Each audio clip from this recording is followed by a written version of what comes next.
É isso, visão de jogo que já entra colado no Oscar. Você viu que chique, Maurício Noriega? Chique, tô me achando. Boa tarde, tudo bem? Boa tarde, tudo bem, Muriel? Olha aí, palminhas de Evaldinho pra você, viu só?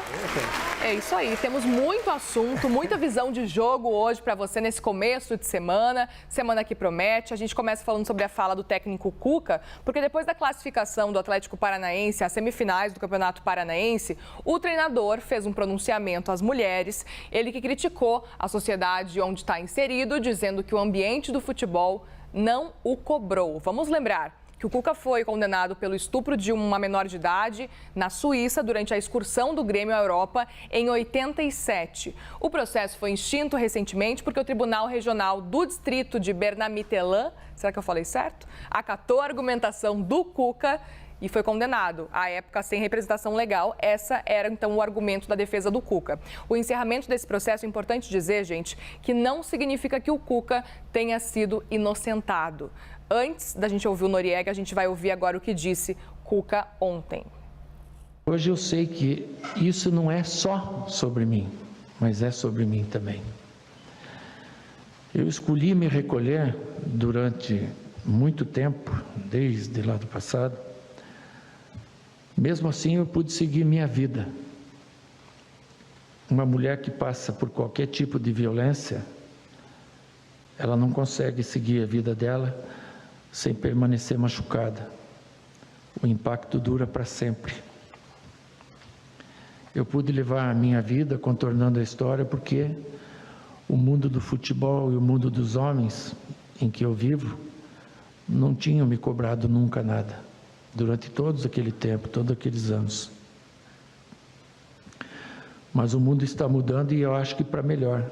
E por isso eu estou me dando conta de que não adianta eu ser um grande treinador, um grande pai, um grande avô, um grande marido, um grande irmão, um grande esposo, se eu não entender que o mundo é feito de outras coisas além do futebol e que eu faço parte dessas coisas também. Eu enxergava os problemas, sabe? Inclusive os recorrentes aqui no nosso universo do futebol e dos homens. Mas eu me calei porque a sociedade também permitia que um homem se calasse. Permitia. Nori, não fez mais que a obrigação, mas uma fala muito, muito forte, ainda mais nesse mundo do futebol, né? O que a gente pode tirar dessa declaração? Várias coisas, Muriel. É importante a gente destacar também que ele só tomou essa atitude depois da extinção do processo e que a vítima morreu há alguns anos. Então, esse é um detalhe, esse é um ponto para a gente tocar no que o Cuca declarou. Outra coisa importante é que em vários momentos ele se coloca finalmente como parte integrante deste processo. Eu não falo do processo na questão judicial, mas de tudo. Porque eu lembro aqui, em 1987, Muriel, quando ele e os outros envolvidos no crime voltaram ao Brasil, eles foram recebidos como heróis em Porto Alegre. Eles foram saudados como heróis, uma exaltação do chamado macho brasileiro. Então, quando ele faz uma espécie de meia-culpa, ele se reconhece como parte desse processo, eu acho que deve ter sido muito dolorido para ele, mas foi muito dolorido para a vítima que não está nem mais aqui para se defender. Então, me parece uma evolução muito grande em relação ao Cuca. Eu até escrevi aqui um blog há alguns dias dizendo que ele tinha que lidar com os seus demônios internos. Ele está lidando com esses demônios internos. E ele está passando um recado, principalmente para a nova geração de jogadores de futebol e das pessoas que militam no meio do futebol. Aquela história do pode tudo, estou acima da lei.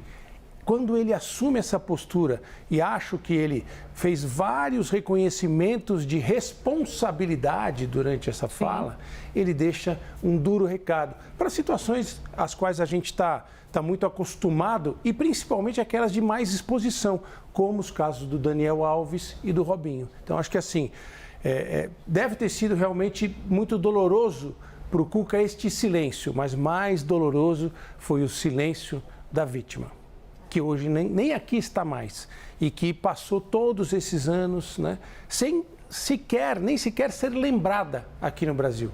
Então, é um momento histórico, acho que, para o futebol brasileiro. Que o Cuca tenha paz na sua consciência e acho que ele pode ter um pouco de paz na sua consciência, porque para mim, eu não sei para você, mas para mim houve vários reconhecimentos aí da responsabilidade dele nessa fala. Tarde demais, né, Nori? Se a gente for pensar, mas é um momento em que a gente está acompanhando já nos últimos anos, principalmente, ele vem sendo massacrado por torcidas, ele não conseguiu treinar o Corinthians praticamente por causa do que aconteceu e agora sim, ele sabendo que poderia existir qualquer empecilho na carreira dele, ele precisou se manifestar, leu essa nota, uma nota escrita, também é importante dizer, mas a gente que conhece o mundo do futebol, a gente precisa admitir que foi um passo importante, relevante nesse espaço. Muito, muito. E antes tarde do que nunca. Né? Eu ressalto aqui, o momento foi um momento mais tranquilo para ele. Depois da extinção do processo, depois da morte da vítima, mas esse, para mim, reconhecimento de responsabilidade é um marco na história do futebol brasileiro e é um marco no comportamento do homem brasileiro. É isso, a gente espera que realmente signifique isso tudo. Vamos falar agora sobre bola rolando, falar de Campeonato Paulista, porque São Paulo se classificou, mas quase que não foi, hein, Nori? No sufoco. No sufoco. Conta pra gente, porque o São Paulo, o futebol do São Paulo, o que a gente pode tirar desse jogo de ontem? É um futebol que está decepcionando, porque existia muita expectativa. A gente está falando do atual campeão da Copa do Brasil. Atual campeão da Copa do Brasil, atual campeão da Supercopa. Muito bem lembrado. Que se reforçou em relação à temporada passada, que oferece ao treinador, ao Thiago Carpini, muito mais opções do que oferecia ao Dorival Júnior em 2023. Mas o futebol parou em 2023. Esse é o fato. São Paulo fez poucos bons jogos na temporada. Sofreu muito diante de uma equipe que foi rebaixada. Ituano e Santo André foram os dois times rebaixados no Campeonato Paulista e foi buscar a classificação praticamente no último lance do jogo. Um pênalti cometido em cima do Juan, bem marcado, não cabe discussão em relação ao pênalti, convertido pelo Lucas, que tem sido assim uma válvula de escape desse time do São Paulo. É a alegria, né, do São Paulo. Ele é o cara que tira o São Paulo do sufoco. Ele e o Caleri, mas muito mais o Lucas, que inclusive falou contra o regulamento do Campeonato Paulista, diz que o regulamento tem que ser alterado, porque equipes que fizeram pontuação importante ficaram de fora, mas o regulamento estava assinado, todo mundo sabia que era assim antes de começar. Né? Falar depois é mais fácil do que falar antes. Mas é um alerta que fica para o São Paulo. Óbvio que o São Paulo tem todas as condições de chegar até o título do Campeonato Paulista, mas precisa melhorar muito seu desempenho. Vamos falar sobre esse caminho até o título, então? Tem algum favorito já nesses confrontos das quartas de final? Quartas de final que agora já estão definidas, né? Definidas as quartas de final. Para mim, a gente está vendo o lance do pênalti, só para ressaltar, nenhuma dúvida, a carga por trás, o domínio da bola por parte do Juan de São Paulo, o pênalti é indiscutível. E esse é um assunto que não cabe nem criar qualquer tipo de polêmica, porque o pênalti foi muito, muito claro. E o São Paulo vai jogar contra o Novo Horizontino. Eu sei que a gente tem aqui para explicar como funciona. São Paulo contra o Novo Horizontino, Palmeiras contra a Ponte Preta, Santos contra a Portuguesa e Bragantino contra a Inter de Limeira. A vantagem que esses times que se classificaram em primeiro lugar nos seus grupos têm é apenas de serem os mandantes, vão jogar nos seus estádios. No caso do Palmeiras, não se sabe ainda, o Palmeiras tem aquele rolo todo com a construtora com a qual ele compartilha o estádio. A tendência é de que os jogos sejam, se passar o Palmeiras, por exemplo, falando só dos grandes, porque a gente não sabe qual é o resultado, a tendência é que seja Palmeiras contra Bragantino ou Inter de Limeira e Santos contra São Paulo, por exemplo. Porque são os favoritos, os times mais fortes e tudo mais. Só existe uma possibilidade de dar Palmeiras e São Paulo nas semifinais. Se o São Paulo ganhar do Grêmio Novo Horizontino nos pênaltis e o Bragantino ganhar no tempo normal da Inter de Limeira, porque existe essa possibilidade. Como é um jogo só, se terminar empatado, vai para os pênaltis. Mas a lógica, a tendência é de que a gente tenha Santos e São Paulo, Palmeiras e Bragantino pela capacidade das equipes. E respondendo à sua pergunta, o time que pinta como favorito é o Palmeiras. Não que esteja dando show, que esteja brilhando, mas é o mais consistente de todos eles. Desde 2021, Muriel, desde o campeonato de 2021, que o Palmeiras não perde um jogo na primeira fase do Campeonato Paulista. Isso é uma prova incontestável de que o time tem um estilo e é muito equilibrado e consistente dentro da sua forma de jogar. Sem dúvida, um estilo muito bem conhecido já e vai ser interessante. Uma coisa importante também lembrar que Corinthians não tá. A gente está falando aqui que tem 4 grandes com o Red Bull Bragantino. Tá faltando o Corinthians aí, que a gente fala os 4 grandes. Mas realmente, se a gente for pensar que pode dar a lógica, enfim, a tendência é que a gente veja aí talvez Palmeiras contra Red Bull ou contra Santos, né? Sim. Aí... Já pensando na eliminação dos outros aqui. Não briguem comigo que eu tô aqui só fazendo uma... mas tá certo. Tô só pensando aqui qual que pode ser o caminho da final. Eu só lembro que o cruzamento porque o que acontece no Campeonato Paulista? Acabou a primeira fase, mas a pontuação que os clubes fizeram na primeira fase, ela segue valendo. Eles continuam somando pontos nesses jogos. Por isso, essa tendência do cruzamento, como se a gente tivesse um X aqui. Isso. São Paulo e Santos, Palmeiras e Red Bull. Quase como se fosse esse aqui, né? Exato. Aqui, A possibilidade que eu falei é aquela de dar Palmeiras e São Paulo na semifinal, é se o São Paulo não ganhar ou eventualmente perder, mas aí não vai. Estou falando só de uma situação. Se o São Paulo ganhar do Grêmio Novo Horizontino nos pênaltis, se o Palmeiras pegaria o Red Bull Bragantino se ele ganhasse no tempo normal, ou se ele ganhar no tempo normal da Inter de Limeira. O resto, os cruzamentos seriam na forma desse X aqui. Veremos então, minha gente, quartas de final chegando já do Campeonato Paulista, mas a gente vai agora para o Rio de Janeiro, Nori, porque surpreendentemente rolou um empate do Nova Iguaçu com o Vasco. O Vasco que estava com moral, o Vasco é gigante, mas rolou empate, hein, Nori? E olha, só rolou empate por causa desse cara que a gente viu fazendo uma defesa aí, o Léo Jardim, o goleiro do Vasco. O Nova Iguaçu foi melhor do que o Vasco durante todo o jogo. Aliás, o jogo foi sensacional, um jogo que teve mais de 40 finalizações. E estádio lotado, Estádio lotado no Maracanã. O Nova Iguaçu pouco se importou com o fato de jogar com essa maioria de torcida do Vasco. E essa camisa do Nova Iguaçu? Lembra da seleção da Holanda, né? Da Holanda, Carrossel, uma laranja mecânica de Nova Iguaçu. Esse gol foi validado depois pelo árbitro de vídeo, uma jogada do Carlinhos, depois o Xandinho que faz o gol.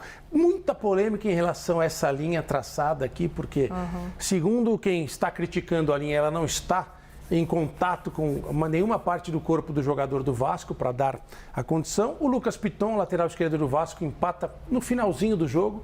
Mas olha, é muito gostoso de ver esse time do Nova Iguaçu jogar. Não está nem aí para peso de camisa do adversário, joga bonito, muito toque de bola, alguns atletas muito ousados. E olha, bola na trave, defesa do Léo Jardim. E vai para o segundo jogo com a vantagem. Qualquer empate, inclusive pelo mesmo placar de 1-1, o Nova Iguaçu estará na final do Campeonato Carioca. E joga em casa? Aí a definição de mando de jogo provavelmente deve ser, se passar Flamengo ou Fluminense, acho que vai passar o Flamengo porque ganhou por 2-0 o primeiro jogo, os dois jogos devem ser no Maracanã. Isso não tem nenhuma discussão, até porque tem o interesse do Nova Iguaçu em ter a sua participação na renda. O Maracanã é um estádio gigante e vai proporcionar uma renda também gigantesca. Agora, Flamengo fez 2-0 também no Fluminense, Fla-Flu clássico. E para o Flamengo não teve jeito, né? O Flamengo vai lá, arrasa. O Flamengo está jogando muito bem.